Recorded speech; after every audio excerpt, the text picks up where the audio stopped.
में जो प्रभ शरणागति पाए, मंगत मिटे सब दूषणा, निर्भय धाम समाए। परम धर्म संसार में जो प्रभ शरणागति पाए, मंगत मिटे सब दूषणा, निर्भय धाम समाए। अब प्रश्न उठता है कि ये प्रभु परायण होना, यह सतपरायण होना कहते किसको हैं? जब हम अपने दैनिक जीवन को प्रभु की आज्ञा अनुसार कर्म करते हुए बिताते हैं और उन कर्मों के फल जो कि दुख या सुख रूप होते हैं उसे प्रभु आज्ञा में सहन करते हैं, तो हमारा जीवन प्रभु परायण अथवा प्रभु शरणागति वाला कहलाता है। इसके विपरीत जब हम अपने जीवन का प्रत्येक कर्म केवल अपने मन और इंद्रियों के भोगों की खुशियों के लिए, जो हम सर्वोपरि रखकर जीते हैं, और अपनी कामनाओं और तृष्णाओं को बढ़ाकर देह परायण जीवन व्यतीत करते हैं, वो देह परायणता कहलाती है। इसके लिए सदगुरुदेव सत्योपदेश अमृत जीवन गाथा भाग 2 में बहुत संक्षिप्त में बट अच्छे से समझा रहे हैं। गुरुदेव कहते हैं, इस द्वंद रूपी खेद युक्त संसार में सतपरायण होना ही परम कल्याण के देने वाला है। गुरुदेव संसार को क्या बोल रहे हैं? द्वंद रूपी खेद युक्त संसार, जो हम कभी नहीं समझते कि ये संसार खेद युक्त है। रोज देखते हैं कितना दुख है, दुख सुख मिश्रित है। कोई भी, गुरुदेव ने तो बहुत क्लियर उपदेश दे दिया कि इस संसार में न राजा सुखी है न रंग सुखी है, लेकिन हम लोगों को समझ ही नहीं आता। इसलिए गुरुदेव इसमें बहुत क्लियर बता रहे हैं, इस द्वंद रूपी खेद युक्त संसार में सतपरायण होना ही परम कल्याण के देने वाला है।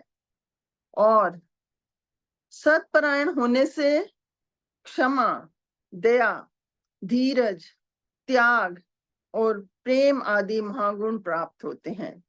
ये महागुण कौन है? जो हमें मानव बनाते हैं, मानवता के गुण महागुण कहलाते हैं। तो जो इस जीवन यात्रा में शांति रूपी परम पदार्थ के देने वाले हैं। मतलब शांति क्या है? परम पदार्थ। सबसे ऊपर अगर कोई वस्तु है जो हमें परम शांति दे सकती है तो ये महागुण है।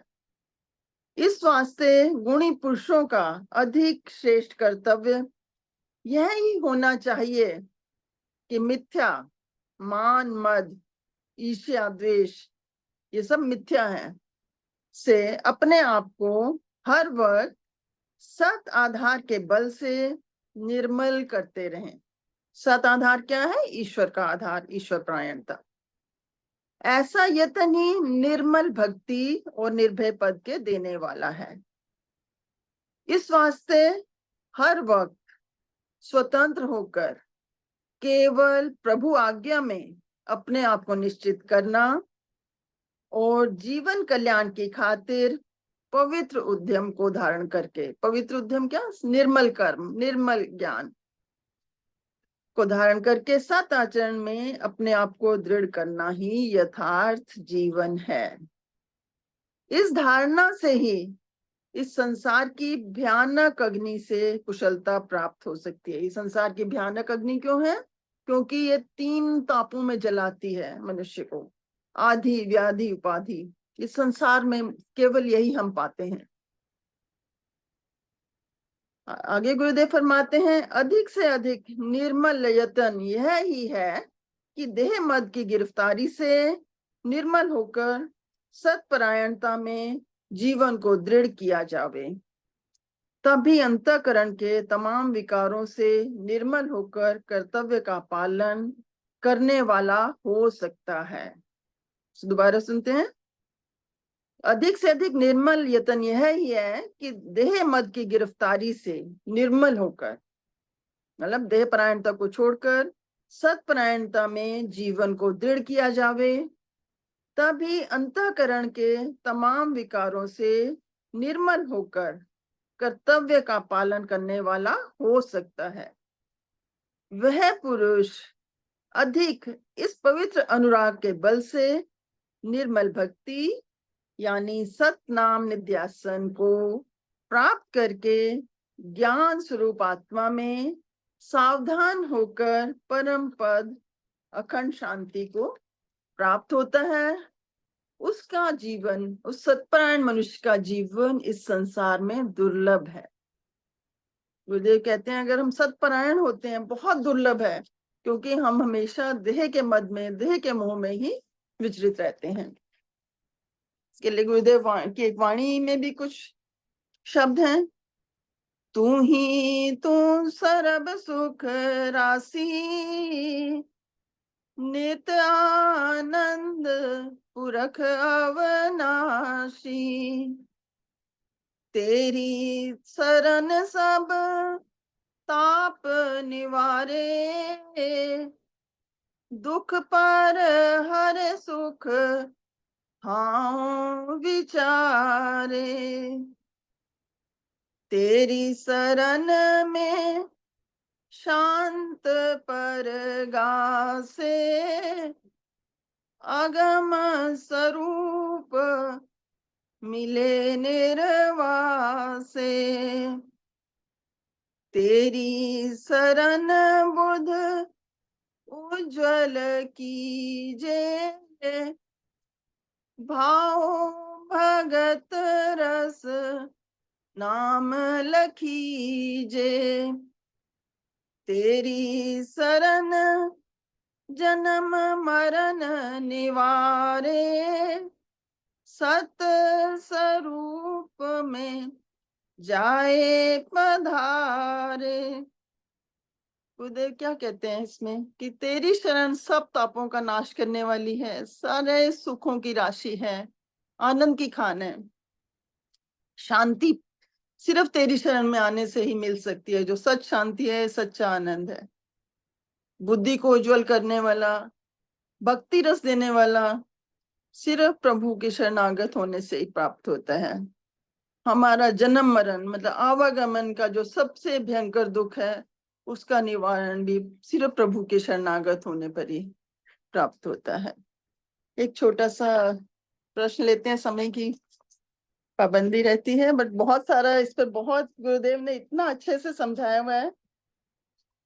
गुरुदेव एक प्रेमी जी को बताते हैं, प्रेमी जी सतमार्ग में दृढ़ता से चलना होगा, कोई बच्चों का खेल थोड़े ही है। यहाँ तो जीवन में ही मृत्यु को कबूल करना पड़ता है। जो ड्यूटी तुम्हें मिली है उसे भी ठीक तौर से ना निभाओ तो कैसे सफलता हो। प्रेमियों, राजी व रजा, ईश्वर आज्ञा में खुश रहने का मंत्र याद रखो। यही सत्परायणता है, यही प्रभु शरणागति है। आगे फिर प्रेमी जी कुछ प्रश्न करते हैं। महाराज जी कहते हैं, प्रेमी जी ज्यादा जिंदगी को क्यों नाहक परेशान करते हो?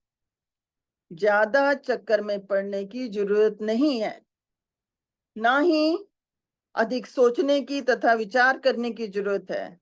बस इन 3 बातों पर चलने से सारा मतलब हल हो जाएगा। पहला है उस मालिक के कुल को हर चीज का कर्ता कारण जाने।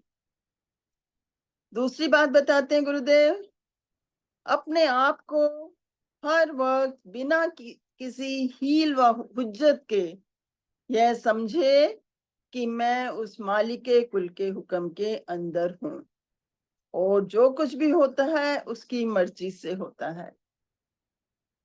तीसरी बात बताते हैं, गुजरां वाले प्रोग्राम से अपनी जिंदगी बिताए, बस फिर तेरे अहंकार की मां मर जाएगी और उसके नष्ट होते ही फिर कुछ करना कराना बाकी ना रहेगा। इससे हमें यह समझ आता है कि हमारा अहंकार हमें गुरु परायणता के तरफ जाने में, गुरु शरणागति में रोकता है। हम खुद ही कर्ता बन जाते हैं। गुरुदेव बहुत आसान शब्दों में बताते हैं कि ईश्वर को, उस मालिक को जिसने सारी रचना रची है, उसको कारण करता जानो। उससे ही धीरे धीरे करके जब हम इस तरह समझेंगे तो जरूर ईश्वर की तरफ बढ़ेंगे। यही हम सबका प्रयास है आगे। लेकिन सब सत्पुरुषों को अगर हम देखें, सबकी वाणी में यही समझाया जा रहा है। महर्षि रमन बड़े सरल शब्दों में फरमाते हैं, ईश्वर की इच्छा के अनुयायी बनो, उसी का संकल्प पूर्ण होने दो। ईश्वर के प्रति स्वयं की इच्छा प्रकट करना तो समर्पण के स्थान पर आदेश प्रदान करना हुआ। अर्थात मैं ईश्वर को आदेश दे रहा हूं, तू ऐसा कर। उसके प्रति आदेश देकर तुम समर्पित नहीं कहे जा सकते। हमें कब, कहाँ, कैसे श्रेयस्कर है, अर्थात हमारे लिए क्या अच्छा है, यह वही जानता है। सब कुछ उसी पर छोड़ दो, उसी का उत्तरदायित्व है। तुम सब चिंताओं से मुक्त हो जाओ, तुम्हारी सारी चिंताएं उसकी हो चुकी। इसी का नाम समर्पण है, यही भक्ति है। इतना कितना अच्छे से महर्षि रमन भी वही बता रहे हैं जो गुरुदेव ने हमें सब अपने ग्रंथों में, अपने उपदेश में, वचनों में बताया है। लेकिन अगर हम ये अपना अवलोकन करना है तो क्या हम सत्पुरुषों के दिखाए मार्ग का अनुसरण कर पा रहे हैं? मैं तो अपनी अगर अवस्था देखूं तो मैं तो पूरा नहीं चल पा रही हूँ, बिल्कुल नहीं चल पा रही हूँ। कोशिश कर रहे हैं लेकिन नहीं चल पा रहे हैं। क्या मेरी इतनी दृढ़ता या विश्वास गुरु या ईश्वर के प्रति है कि सब कुछ उसके ऊपर छोड़ दो, अपनी सारी चिंताएं उसको दे दो? जब यह शरणागति, समर्पण भाव हमारे अंदर आ गया तो संसार की छोटी बड़ी परिस्थितियां हमें परेशान नहीं कर पाएंगी, तथा असली शांति व आनंद अनुभव कर मानुष जीवन को सफल कर लेंगे। ईश्वर हम सबको सम्मति देवें और अपने मार्ग में चलने की प्रेरणा प्रदान करते रहें। जिसने सब रचना रची, सिमर सोही तत्रूप, मंगत नित रखया करे, प्रभु दीन दयाल अनूप। जिसने सब रचना रची, सिमर सोही तत्रूप, मंगत नित रखया करे, प्रभु दीन दयाल अनूप। ओम ब्रह्म सत्यम सर्वधार। कोई गलती हो बोलने में क्षमा प्रार्थी जी। ओम ब्रह्म सत्यम सर्वधार।